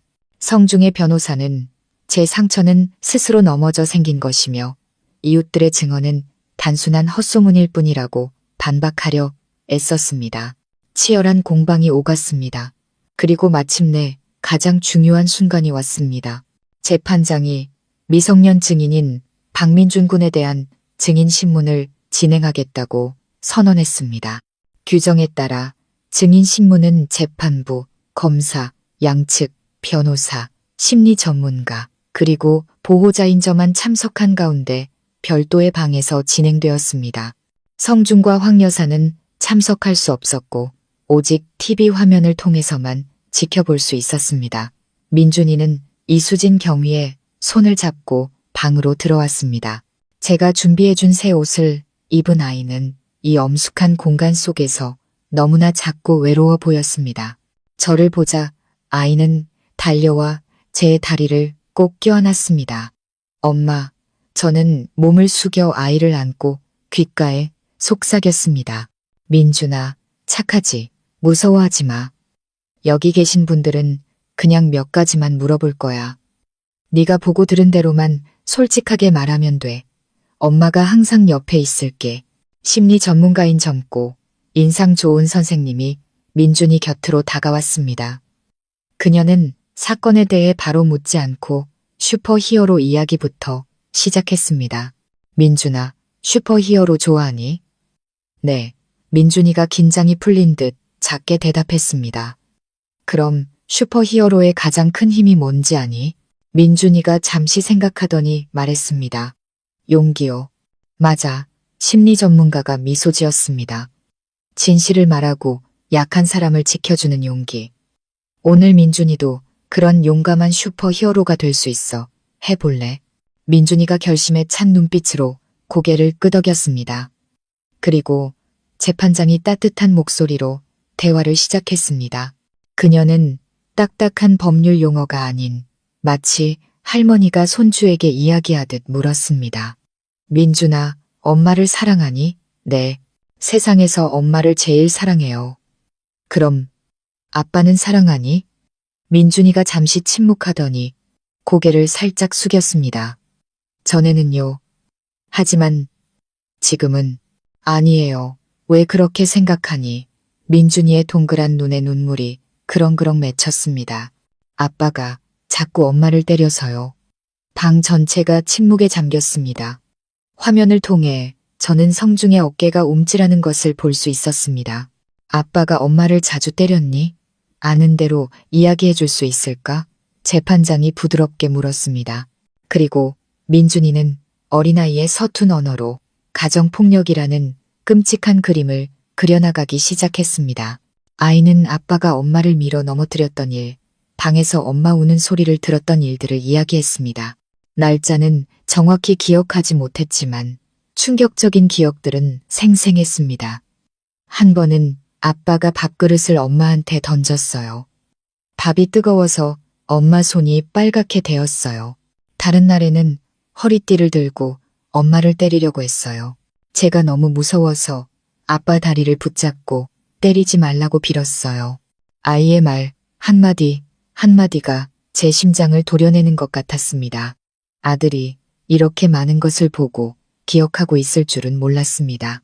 저는 아이를 보호한답시고 모든 것을 숨기고 묵묵히 참아왔습니다. 하지만 저는 틀렸습니다. 아이들은 생각보다 훨씬 예민했습니다. 모든 것을 알고 느끼고 있었습니다. 그리고 재판장은 사건 당일 밤에 대해 물었습니다. 그 끔찍한 기억을 다시 떠올리자 민준이는 몸을 떨기 시작했습니다. 아이가 울음을 터뜨렸습니다. 그날 아빠가 술을 아주 많이 마셨어요. 아빠가 엄마 뺨을 때리고 발로 찼어요. 엄마가 바닥에 쓰러져서 움직이지 못했어요. 너무 무서웠어요. 저 역시 더 이상 참지 못하고 눈물을 쏟았습니다. 심리 전문가가 다가와 민준이를 다독였습니다. 괜찮아. 넌 정말 용감해. 계속 이야기해 줄 수 있겠니? 그 다음은 어떻게 됐어? 그 다음에 아빠가 엄마를 어디론가 끌고 갔어요. 저는 옷장에 숨어서 보지 못했어요. 럭키 짖는 소리랑 엄마 신음소리만 들렸어요. 엄마가 너무 아파했어요. 아이는 심리 전문가의 품에 얼굴을 묻고 흐느꼈습니다. 제가 경찰 아저씨한테 전화했어요. 엄마가 가르쳐준 대로요. 저 슈퍼히어로 맞죠? 아이의 순수한 질문에 방 안의 모든 사람들이 말을 잃었습니다. 수많은 재판을 진행했던 재판장마저 손을 들어 눈가를 훔쳤습니다. 성중의 변호사는 고개를 숙인 채 아무 말도 하지 못했습니다. 하나이의 고발. 거기에는 법률 용어도 날카로운 논리도 없었습니다. 오직 진실만이 있었습니다. 너무나 적나라하고 고통스러운 진실. 그것은 그 어떤 증거보다 강력했고 사람의 양심 깊은 곳을 뒤흔드는 힘이 있었습니다. TV 화면 너머로 성중이 책상에 머리를 밟고 두 손으로 얼굴을 감싼 채 흐느끼는 모습이 보였습니다. 그의 넓은 어깨가 심하게 떨리고 있었습니다. 황 여사는 피가 하나도 없는 얼굴로 석상처럼 굳어 있었습니다. 아마 이 순간에야 비로소 그들은 자신들의 행동이 한 여자를 다치게 했을 뿐만 아니라 한 아이의 영혼을 죽이고 있었다는 사실을 깨달았을 것입니다. 민준이의 고발은 그들에게 가장 혹독한 양심의 판결이었습니다. 민준이가 방을 나간 후 재판은 무거운 분위기 속에서 계속되었습니다. 아들의 증언은 엄청난 심리적 충격을 주었습니다. 하지만 성중의 변호사는 노련하게 마지막 논점을 붙잡고 늘어졌습니다. 존경하는 재판장님. 그녀가 애써 침착한 목소리로 일어섰습니다. 저희는 박민준 군이 겪었을 고통에 대해 매우 가슴 아프게 생각합니다. 하지만 우리 모두 알다시피 6살 아이의 말은 여러 요인에 의해 영향을 받을 수 있습니다. 아이는 그동안 어머니인 하미정 씨와 함께 지냈습니다. 부정확한 기억을 주입받았을 가능성을 배제할 수 없습니다. 또한 아이가 말한 것은 기억일 뿐 이를 뒷받침할 어떠한 물적 증거도 없습니다. 그녀는 제 아들의 증언 가치를 폄하하며 제가 아이에게 거짓말을 가르쳤다고 암시하고 있었습니다. 분노가 치밀어 올랐지만 김 변호사님이 저를 진정시켰습니다. 이해했습니다. 김 변호사님이 일어섰습니다. 피고인 측 변호인은 아무런 근거 없이 추측하며 제 의뢰인의 인격을 모독하고 있습니다. 박민준 군에 대한 증언 청취는 심리 전문가의 감독하에 전문적으로 이루어졌으며 객관성은 충분히 확보되었습니다. 논쟁은 계속되었지만 피고인 측은 점점 힘을 잃어갔습니다. 아들의 증언을 들은 후 성중은 완전히 정신을 잃은 듯 보였습니다. 그는 그저 침묵 속에 앉아있을 뿐이었습니다. 재판이 법적 공방으로 교착 상태에 빠질 것처럼 보였을 때 김 변호사님이 갑자기 자신감 있고 의미심장한 미소를 지었습니다. 존경하는 재판장님. 그의 목소리는 모든 사람의 이목을 집중시켰습니다. 피고인 측 변호인은 방금 저희에게 그날 밤 사건에 대한 직접적인 물적 증거가 없다고 말했습니다. 어쩌면 그 말은 부분적으로 맞을지도 모릅니다. 영상은 의도적으로 삭제되었으니까요. 하지만 그는 극적인 효과를 위해 잠시 말을 멈췄습니다. 저희에게는 다른 것이 있습니다. 영상보다 더 생생한 것, 바로 소리입니다. 그는 그렇게 말하고 법원 서기에게 신호를 보냈습니다. 법정 스피커와 연결된 태블릿 PC가 준비되었습니다. 이것은 박민준 군의 태블릿 PC입니다. 김 변호사님이 설명했습니다. 꽤 낡아서 종종 오류가 발생하곤 했습니다. 저희가 경찰로부터 이것을 돌려받은 후 우연히 흥미로운 사실을 발견했습니다. 이 태블릿은 소프트웨어 오류인지 큰 소리가 나면 자동으로 녹음이 시작되는 기능이 있었습니다. 그리고 사건이 있던 바로 그날 밤 민준이는 잠들기 전까지 이걸로 게임을 했습니다. 그러다 아마 전원을 완전히 끄는 것을 잊었고 태블릿은 그 이후에 일어난 모든 상황을 녹음했습니다. 이 말을 듣자 성중과 황 여사의 얼굴이 새하얘졌습니다. 그들은 공포에 질린 눈으로 서로를 쳐다봤습니다. 이 녹음 파일을 법정에서 재생할 것을 허가해 주시기 바랍니다. 김 변호사님이 말했습니다. 재판장이 고개를 끄덕였습니다. 법정 전체가 침묵에 잠겼고 스피커에서 지지직거리는 소리가 흘러나왔습니다. 처음에는 아이들이 좋아하는 게임 소리가 들렸고 이내 아이를 재우는 제 목소리가 들렸습니다. 민준아, 착하지? 늦었으니까 이제 자자. 잠시의 침묵 후 문이 열리고 성중이 비틀거리며 들어오는 발소리가 들렸습니다. 그리고 술기운 가득한 그의 목소리가 울려 퍼졌습니다. 어떤 놈이랑 문자질하려고 집에 있었어. 제 자신의 익숙한 목소리가 고요한 법정 안에 울려 퍼지자 성중은 깜짝 놀라 고개를 들고 스피커를 쳐다봤습니다. 믿을 수 없다는 표정이었습니다. 녹음은 계속되었습니다. 그 끔찍했던 밤의 모든 말과 소리가 적나라하고 생생하게 재현되었습니다. 당신 취했어. 성중씨, 제발 놔줘. 저의 애원. 짝 하는 날카로운 마찰음. 아빠, 엄마 때리지 마. 민준이의 비명. 닥쳐. 너도 내 엄마랑 똑같아. 성중의 욕설. 물건이 깨지는 소리. 퍽, 퍽 하는 둔탁한 소리. 그리고 고통스러운 제 신음과 절망적인 숨소리. 법정의 모든 사람들이 숨을 죽이고 듣고 있었습니다. 어떤 사람들은 경악하며 입을 가렸습니다. 여성 재판장의 얼굴은 굳어 있었고 성중의 변호사마저 고개를 들지 못했습니다. 녹음은 제가 바닥에 질질 끌려가는 소리로 이어졌습니다. 끼익하고 계집 철문이 열리고 닫히는 소리, 달칵하는 자물쇠 소리. 거기서 내 꼬라지를 반성이나 해. 너 같은 여편네는 개랑같이 지내는 게 딱이야. 성중의 잔인하고 경멸에 찬 마지막 목소리가 울려 퍼지고 녹음은 끝났습니다.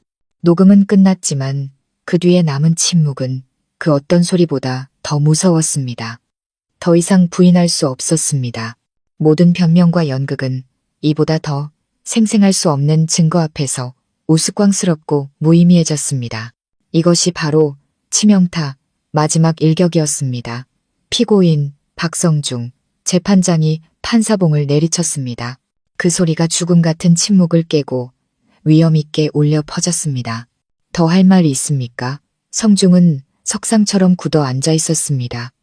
그는 아무 말도 하지 않고 책상에 머리를 밟고 흐느꼈습니다. 그의 넓은 어깨가 심하게 떨리고 있었습니다. 너무 늦어버린 후회의 눈물, 더 이상 물러설 곳이 없다는 절망의 눈물이었습니다. 뒤에 앉아있던 황 여사 역시 완전히 무너져 내렸습니다. 그녀는 두 손으로 얼굴을 감싸고 비통하게 흐느꼈습니다. 그녀는 졌습니다. 진실 앞에 그리고 아들이 저지른 죄악 앞에 처참하게 패배했습니다. 저는 그들을 보며 통쾌함보다는 끝없는 피로감과 슬픔을 느꼈습니다. 따뜻한 보금자리가 되어야 할 가정이 결국 이렇게 씁쓸한 법정 다툼으로 끝나야만 했습니다. 하지만 이것이 정의를 실현하고 아들에게 평화로운 미래를 선물하며 저 자신이 완전히 해방되기 위해 반드시 필요한 결말이라는 것을 알았습니다. 결정적 증거가 나왔고 판결은 분명 그에 합당할 것이었습니다. 녹음이 끝난 후 법정은 무거운 침묵에 잠겼습니다. 모든 논쟁과 변명은 무의미해졌습니다. 진실은 가장 웅변적인 방식으로 스스로를 증명했습니다. 재판장은 재판부의 논의를 위해 15분의 휴정을 선언했습니다. 그 짧은 시간 동안 법정 안의 긴장감은 극에 달했습니다. 저는 김 변호사님의 손을 꼭 잡고 앉아 있었습니다. 승리를 확신했지만 심장은 여전히 빠르게 뛰고 있었습니다. 이것은 한 사람뿐만 아니라 저와 제 아들을 포함한 한 가족 전체의 운명을 결정하는 순간이었습니다. 반대편에서 성중은 여전히 책상에 엎드린 채 고개를 들지 않았습니다. 그는 자신의 운명을 받아들인 듯 보였습니다. 한참을 울던 황 여사는 넋이 나간 사람처럼 허공을 응시하고 있었습니다. 아마 그녀는 금지옥엽으로 키우며 온갖 수단으로 감쌌던 아들이 곧 차가운 감옥에 갇히게 될 것이라는 잔인한 현실을 받아들이려 애쓰고 있었을 겁니다. 돈의 힘에 대한 그녀의 자부심과 자신감은 모두 정의의 바퀴 아래 짓밟렸습니다. 재판부가 다시 들어오자 법정의 모든 사람들이 일어섰습니다. 엄숙한 분위기 속에서 재판장이 마지막 판결문을 읽기 시작했습니다. 본 재판부는 사건 기록, 제출된 증거, 관련자 및 증인의 진술을 종합적으로 검토한 결과 피고인 박성중의 행위는 법과 타인의 생명 및 건강을 경시하는 매우 폭력적이고 흉악한 범죄 행위임을 인정한다. 특히 자신과 평생을 함께한 아내를 상대로 한 범행이라는 점에서 죄질이 매우 나쁘다. 이러한 행위는 피해자인 함희정 씨에게 심각한 신체적 상해를 입혔을 뿐만 아니라 깊은 정신적 충격을 안겨주었다. 특히 피고인의 아들인 박민준 군은 어린 나이에 폭력적인 장면을 목격하며 씻을 수 없는 상처를 입었다. 그녀는 잠시 말을 멈추고 성중을 바라봤습니다. 피고인이 주장하는 음주로 인한 심신미약 상태에서의 우발적 범행이라는 주장은 죄를 감경할 사유가 되지 않는다. 진료 기록과 증인들의 진술에 따르면 피고인의 폭력 행위는 장기간에 걸쳐 체계적으로 이루어졌으며 이는 인격과 도덕성의 심각한 타락을 보여준다. 그리고 그녀는 황 여사를 돌아봤습니다. 또한 재판부는 피고인의 어머니인 황 씨의 범죄 은폐 및 방조 행위를 엄중히 꼬집는 바이다. 그녀의 행동은 사법 절차를 방해했을 뿐만 아니라 가정의 비극을 더욱 심화시키는 결과를 초래했다. 마침내 그녀는 판사봉을 들고 단호한 목소리로 선언했습니다. 형법 및 가족법 조항에 의거하여 재판부는 피고인 박성중에게 특수상해 혐의로 징역 3년을 선고한다. 징역 3년. 마음의 준비를 했지만 판결을 듣는 순간 저도 모르게 놀랐습니다. 너무 무거운 형량은 아니었지만 성중과 같은 위치에 있는 사람에게 3년의 징역은 그의 모든 경력과 미래를 파괴하기에 충분했습니다. 아, 고통스러운 비명이 들렸습니다. 황 여사였습니다. 그녀는 바닥에 쓰러져 의식을 잃었고 주변 사람들이 황급히 몰려들었습니다. 의료진을 부르는 소리가 들렸지만 재판은 계속되었습니다. 재판장은 민사 판결을 이어서 읽었습니다.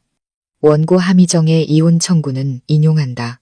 양육권에 관하여 피고인 박성중은 폭력적인 성향으로 자녀를 양육할 자격과 조건이 부족하다고 판단된다.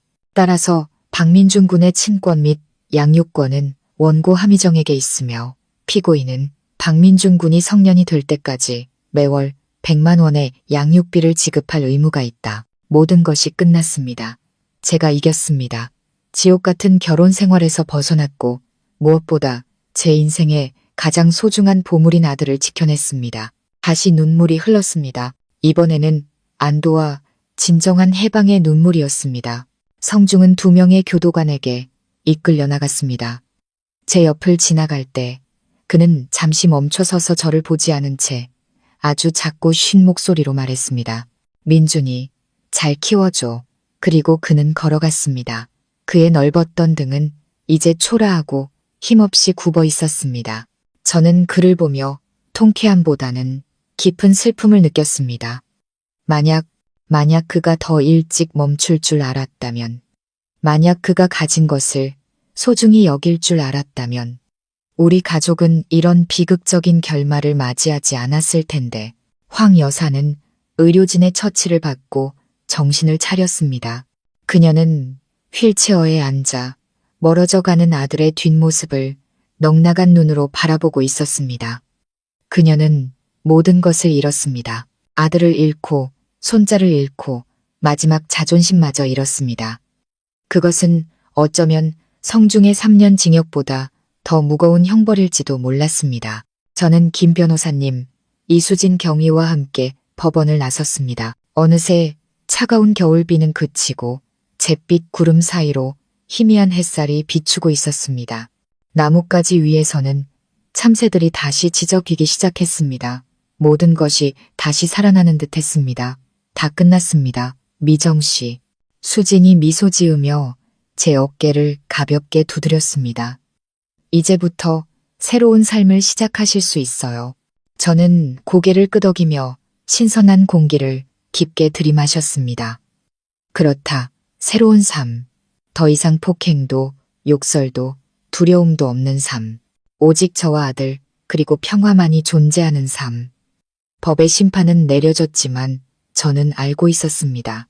그들을 평생 따라다닐 또 다른 심판, 즉 양심의 심판이 남아있다는 것을. 재판 후 제 삶은 완전히 새로운 페이지로 넘어갔습니다.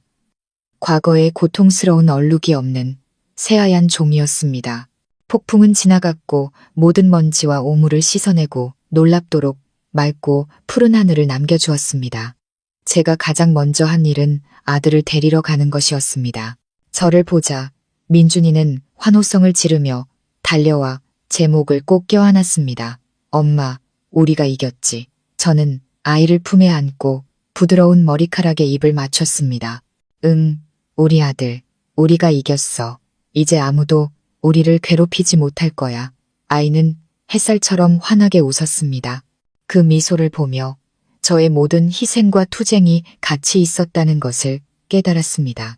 김 변호사님과 여러 사회단체의 도움으로 저는 빠르게 삶을 안정시킬 수 있었습니다.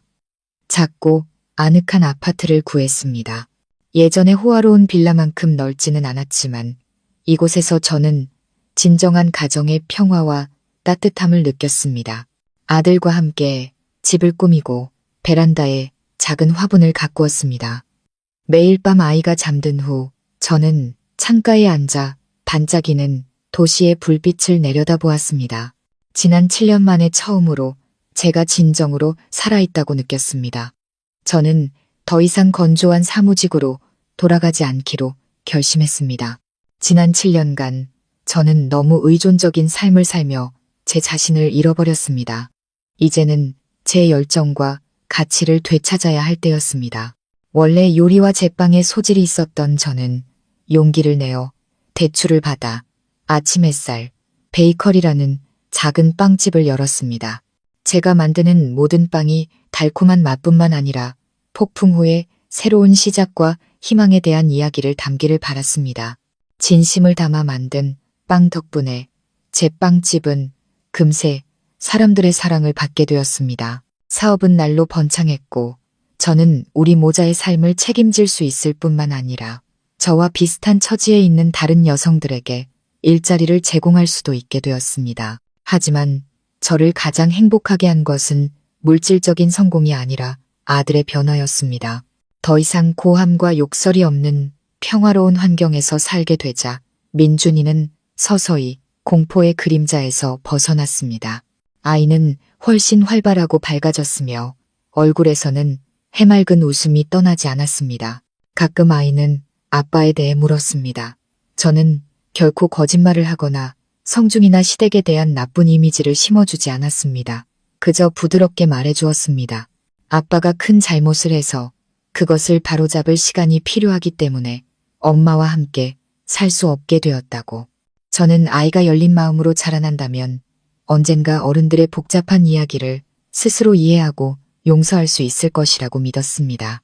가끔 이수진 경위와 김 변호사님이 제 빵집에 들렀습니다. 그들은 제게 은인일 뿐만 아니라 이제는 소중한 친구가 되었습니다. 그들을 통해 전 남편 가족의 소식을 간간히 들을 수 있었습니다. 성중이 수감된 후 황 여사도 완전히 무너져 내렸습니다. 성중의 회사는 리더를 잃고 폭행 스캔들의 여파로 곧 파산했습니다. 황 여사는 빚을 갚기 위해 빌라를 팔고 고향으로 내려가 홀로 지내게 되었다고 합니다. 더 이상 예전의 위풍당당한 모습은 찾아볼 수 없다고 했습니다. 그 이야기를 들으며 저는 통쾌함보다는 씁쓸함을 느꼈습니다.